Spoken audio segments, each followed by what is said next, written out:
왜 북한에서는 쿠데타도 민중봉기도 일어나지 않을까요? 아니면 정말 일어나지 않았을까요? 우리가 모르는 사이에 일어난 건 아닐까요? 저는 이 해답을 최근의 기사에서 유출을 할 수가 있습니다.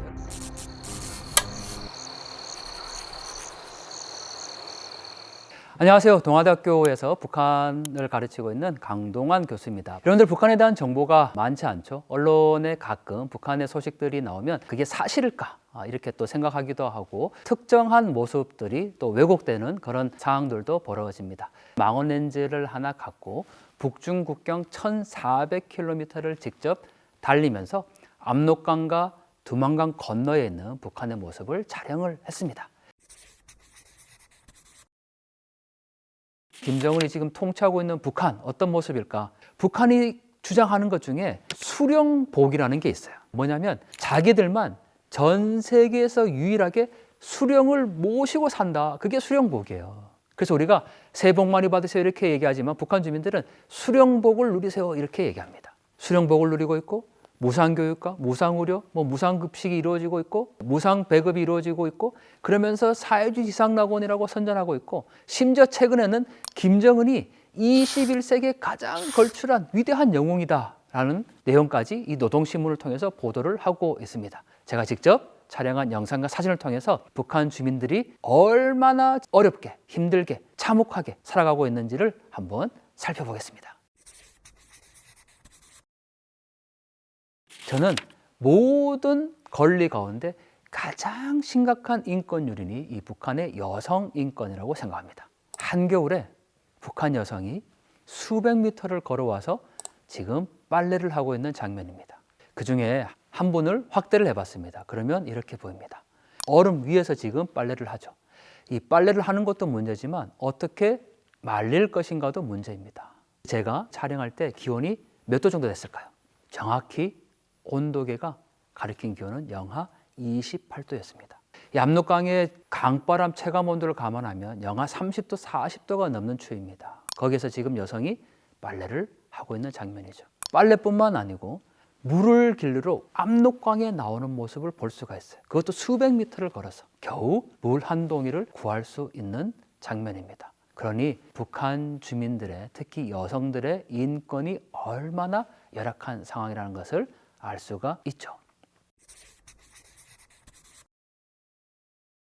통일부가 작년이죠. 북한 인권 보고서를 발간합니다. 지금까지는 이 보고서를 발간하고도 공개하지를 못했어요. 그런데 작년에 드디어 통일부가 정권이 바뀌고 북한 인권 보고서를 발간을 하게 되죠. 빨간색 동그라미가 차량이고 파란색으로 표시한 부분이 사람입니다. 많은 분들이 북한에 이제 관심들이 있으시니까 주체사상탑 이렇게 얘기하는데 주체사상탑은 평양에 하나만 있고 이거는 영생탑이라고 부르는 탑입니다. 왜 영생탑일까? 이 탑에 이렇게 쓰여 있어요. 위대한 수령 김일성 동지와 김정일 동지는 영원히 우리와 함께 계신다. 그래서 영생탑이라고 불러요. 북한의 모든 마을에 다 세워져 있고 만약에 누군가가 손가락으로 이렇게 가리키면서 비판하거나 낙서를 하면 그 사람을 정치범으로 간주를 합니다. 그러니까 사상, 양식 및 종교의 자유가 없다라는 것을 명확하게 보여주고 있죠. 저 상징물 하나에도 마치 김일성, 김정일, 김정을 대하듯이 그렇게 세워놨다라는 겁니다. 우리나라 사회주의 제도 만세라는 큰 구호가 있고 가운데 빨간색으로 표시한 부분이 주민들이 살고 있는 집이에요. 아래쪽에 공공 건물이 놓여져 있죠. 여러분 밤이 되면 이 마을이 어떻게 변할까요? 이렇게 변합니다. 우리나라 사회주의 제도 만세라는 구호와 아래쪽에 공공 건물, 학교, 인민회관 이런 곳에만 불이 들어왔고 가운데 북한 주민들이 사는 집에는 불이 하나도 안 들어왔어요. 낮과 밤을 비교하면 이런 모습이죠. 두 번째, 우리는 자유로운 이동과 거주의 권리가 있습니다. 만약에 우리가 부산에서 서울 갈 때 경찰서 가서 허가증 받고 갑니까? 아니죠. 그런데 북한에서는 다른 지역을 이동할 때 반드시 여행 허가증이라는 것을 끊어야 돼요. 심지어 지방 사람들이 평양에 갈 때는 3개월 전에 신고를 해서 허락을 맡아야 됩니다. 이 북한 인권 보고서에 탈북민이 이런 증언을 합니다. 북한에서 지역과 지역을 이동할 때 여행 허가증도 있어야 되지만 대중교통이 없으니까 서비스차를 타고 다닌다라고 증언해요. 그런데 우리가 서비스차라고 생각하면 서비스를 떠올려서 굉장히 좋은 차라고 생각할 수 있는데 바로 이게 서비스차입니다. 화물차에 그냥 사람들이 가득 타고 있죠. 여기에 타서 지역과 지역을 이동합니다. 왜 그럴까? 당연히 대중교통이 원활히 이루어져 있지 않기 때문이죠. 지나가는 화물차가 갑자기 어느 순간 멈춰섭니다. 제가 빨간색 동그라미로 표시를 해뒀는데 바로 국경 검문소입니다. 지금 군인으로부터 검문을 받고 있는 장면이죠. 모든 차량은 지나가다가 반드시 내려서 검문을 받습니다. 그런데 운전기사뿐만 아니고 지금 영상에서 보시면 택시가 막 달리고 있죠. 그런데 어느 지점에 가니까 이 택시가 딱 멈춰섭니다. 그리고 모든 사람들이 다 내렸어요. 왜 내렸을까요? 바로 검문을 받는 모습입니다. 지금 이렇게 군인이 한 사람 한 사람씩 여행 허가증이 있는지를 검문하는 장면입니다. 북한의 아이들은 학교에 있지 않습니다. 무슨 말이냐고요? 제가 북중국경에서 촬영을 해보면 학교가 보입니다. 왜냐하면 북한의 학교는 명확하게 지덕채, 위대한 김정은 장군님의 참된 아들, 딸이 되자 이런 구호가 붙어 있기 때문에 그 건물은 100% 학교입니다. 운동장도 아주 크게 잘 되어 있고요. 그런데 놀랍게도 이 운동장과 학교 건물에 아이들이 없어요.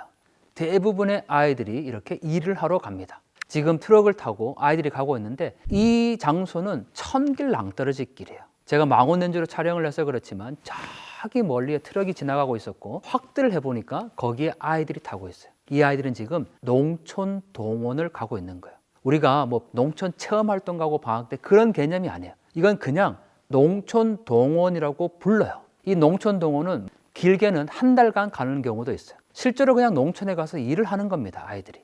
저는 북한 인권을 외치는 게 다른 게 아니고 전 세계에서 아동노동은 엄격히 금지되어 있습니다. 그런데 북한은 그렇지 않다라는 거죠. 우리의 아이들에게 해서는 안 되는 행동이라면 그게 북한의 아이들도 해서는 안 되는 행동이라고 목소리를 낼 수 있어야 한다는 거죠.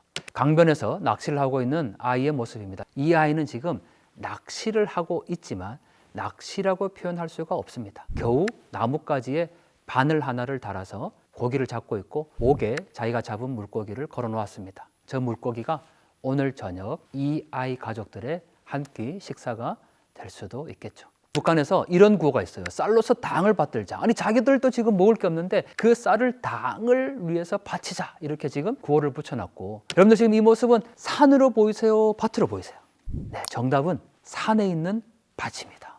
제가 북중국경을 다닌 거리가 1,400km입니다. 1,400km를 가면서 북한에 보이는 모든 산들은 저렇게 다 황폐한 민둥산입니다. 나무가 없어요. 그걸 베어내고 밭을 경작을 한 겁니다.